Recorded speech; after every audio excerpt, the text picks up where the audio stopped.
And now we made it to the dump. Got a mattress and other things down there.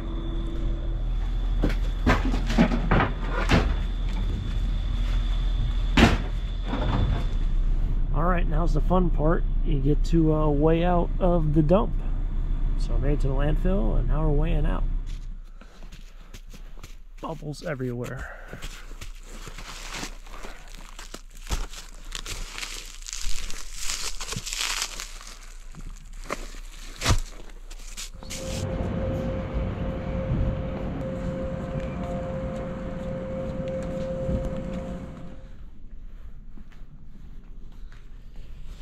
Alright, so I just got bubble wrap at the bubble wrap place, and I stopped off at this little thrift store. I haven't been here probably in like 5 or 6 years. So it's two sides. I don't remember being this side. We'll see if I find anything else besides these basketballs that I mentioned the other day. He needs about 500. I don't think we're going to get there, but every little bit I guess helps. I don't know when he needs them, but it is what it is. Ooh, what's this? $250. What's a candy? Those are good ones. What's this one? Can't see, but it's 70 bucks.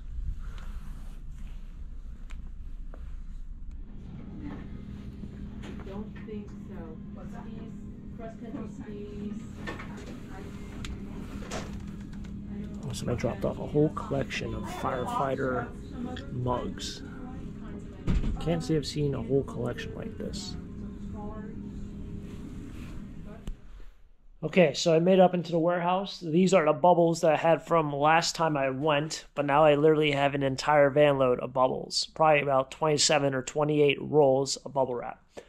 So somehow I'm going to have to fit that right here, and I realized how much empty space I have up there, but fortunately I can't get up there, so I don't even know how they do that in that room. If they just throw it up there and hope that it doesn't hit anything or what, but their stuff is usually packed almost to the ceiling. It's probably not that tall. Now I'm thinking about it, the ceiling's probably not that tall. Alright, so somehow I'm going to have to figure out some ways. Well, I guess I'll put bubbles there.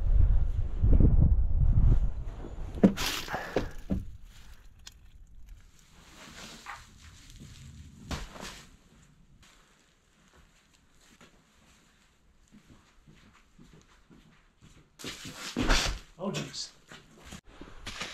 This right here is the most perfect roll of bubble wrap, and the reason why I say that is because every time I sell this bubble wrap, which, all right, let me rephrase that. It's not the most perfect, but it's pretty close.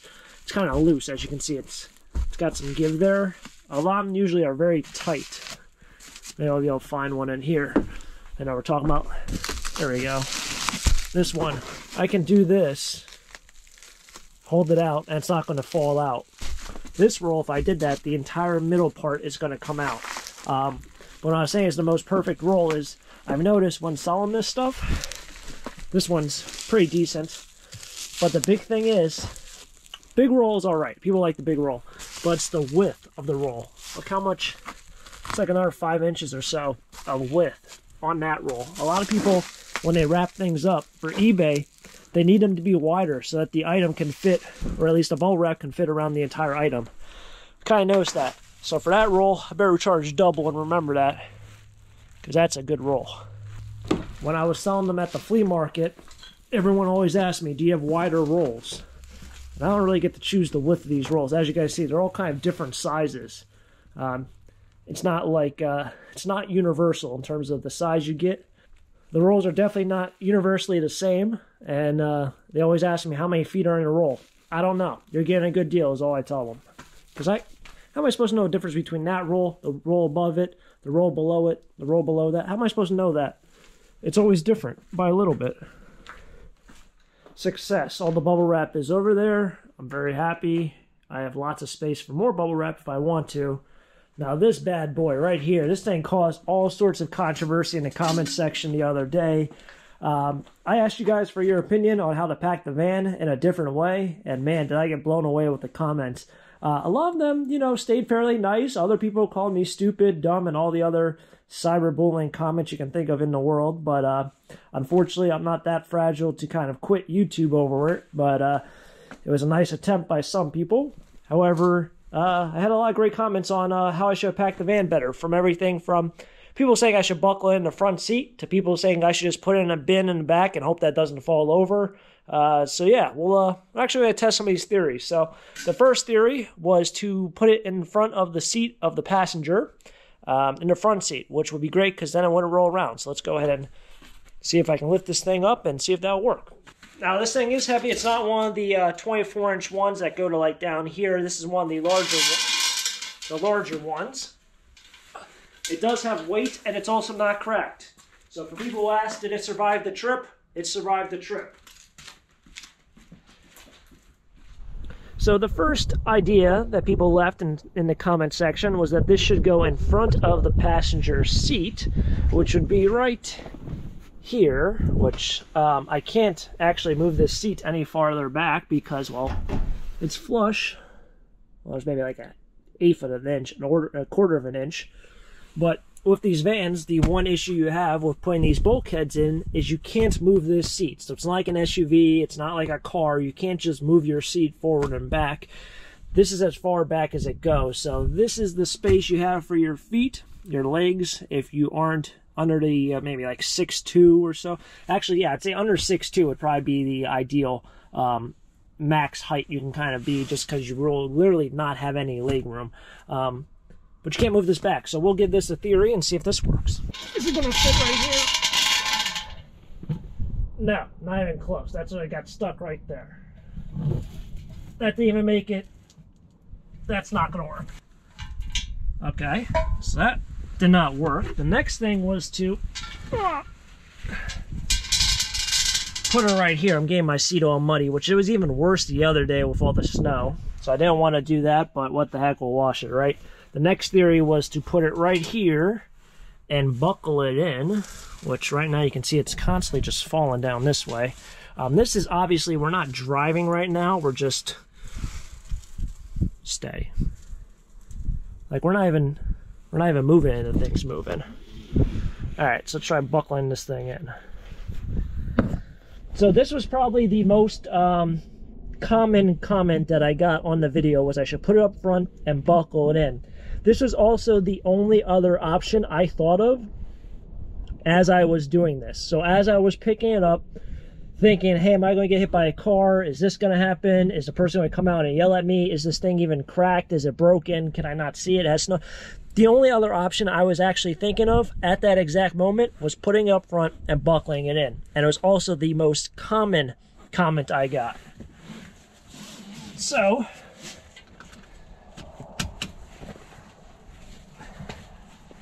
it's buckled in. It's tight right there. Pretty tight right there.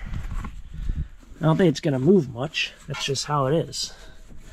All right, and then the next thing I thought of while I had this here, so this seems great and all, but I thought of this as I was loading, and so the reason why I didn't put this in the front seat, and the reason why I kind of went against this way of doing this, is because I actually thought ahead of time, and I was like, you know what?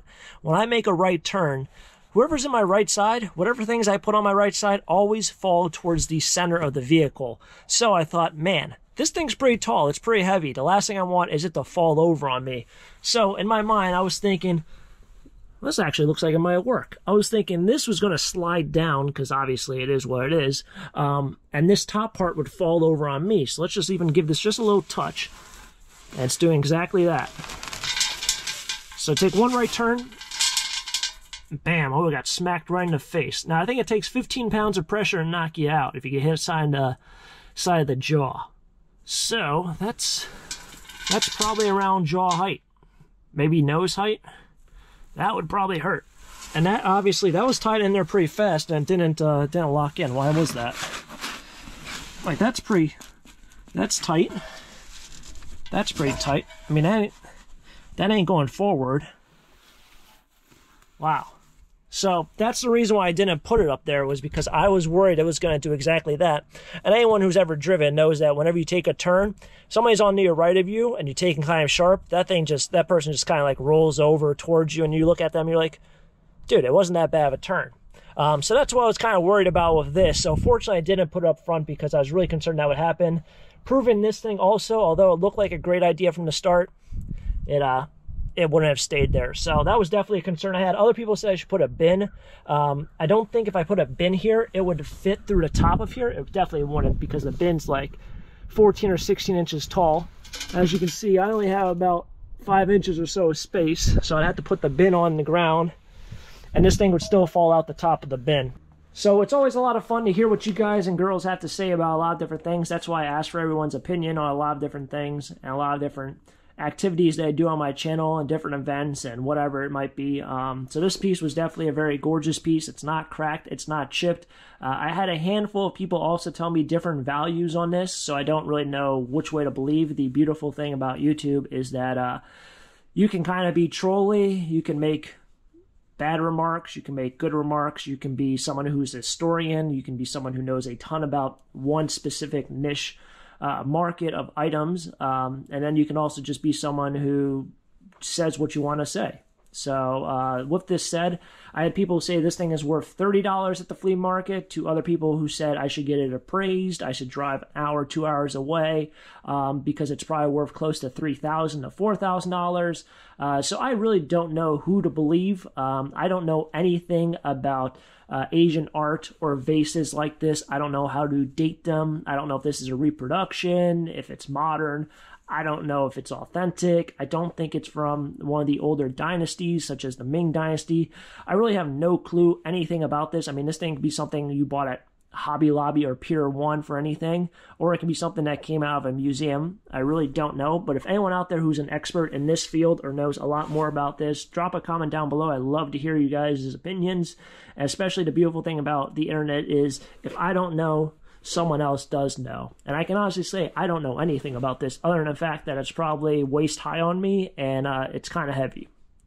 Plus, if it rolls around the van, it'll probably break because it is fragile. And I don't know what you would call that, ceramic or porcelain or whatever it is, but if you drop it the wrong way, it's going to shatter and it's not going to be worth anything. So if anyone out there knows a lot of information about it, authentic information, drop a comment down below. I would love to read it. Thanks. With that said, I did buy a handful of bins at that previous auction. I actually traded a chair. I bought a row lot in the basement, and I traded a wooden chair that you find like anywhere for this one bin. So I wanted to see if it was actually worth it. All I saw was this one bowl on top. I don't know if this is Mexican pottery or Mexican art. Usually they are stamped Mexico on the bottom. This is not painted like the most common ones, but it might be. This also had some silver plate on top, but we might save that for another day. But let's check this one box and see what it really is. Like I said, I also bought these two bins. That was stuff that came out of the garage. Let's see if it was actually... Oh, wow, we have more bins. So like I said, I traded a wooden chair for this bowl. That's really nice. The paper does not smell the best. Kind of has like a moldy smell to it. These are really nice. I don't know if these all go to a set or the person just collected bowls at a time. They look almost factory made. I'm not going to sit here and say they're handmade, but you know, they could be, but they don't. They look too perfect to me. They are hand painted, however. Wow, there's a lot in there. They also, some of them have these little knobs on the bottom, some don't. Okay, this is stamped something. Yugoslavia. Alright. Yugoslavia it is. I don't know if they're all Yugoslavian. That one's also stamped that. So it looks like this is just going to be all bowls. Yeah, this paper really does have a smell to it.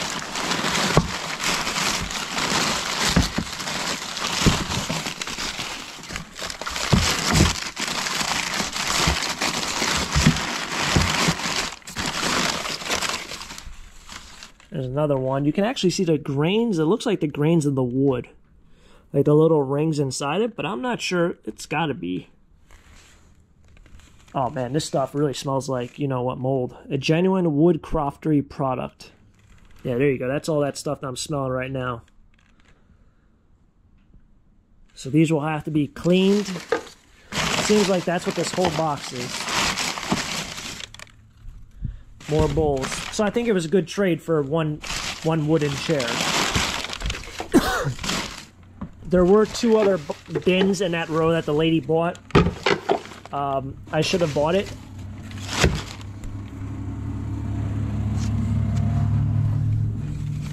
I should have just bought that row rather than even trading stuff, but I wasn't really thinking at the time.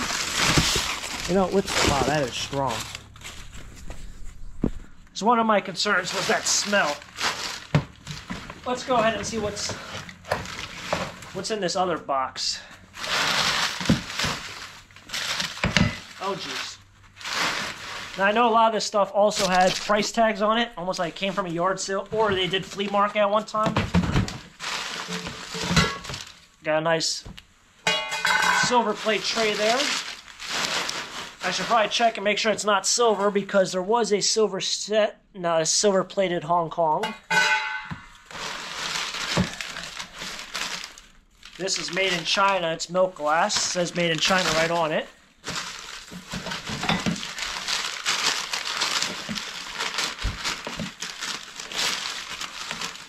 Ah, some nice white and blue willow ware.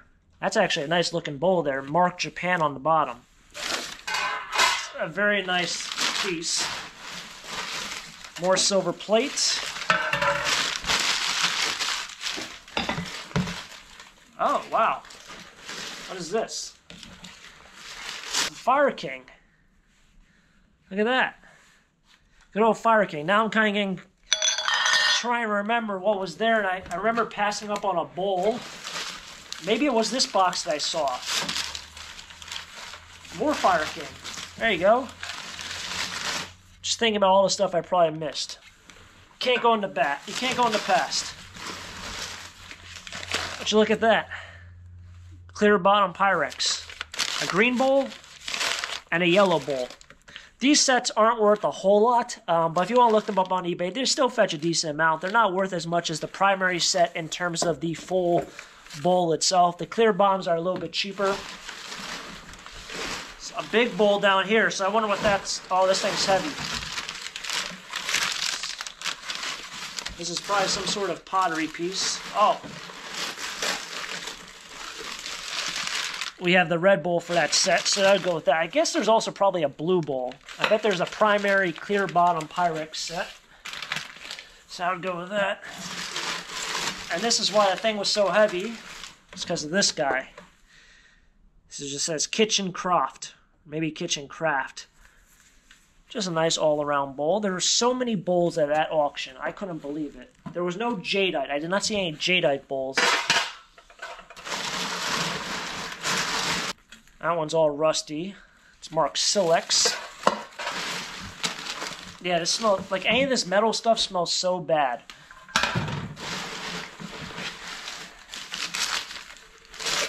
That might have been the top to that piece. Whatever that piece is. We have more Fire King. And then lastly, oh, 2 more. Might be another Fire King, yep.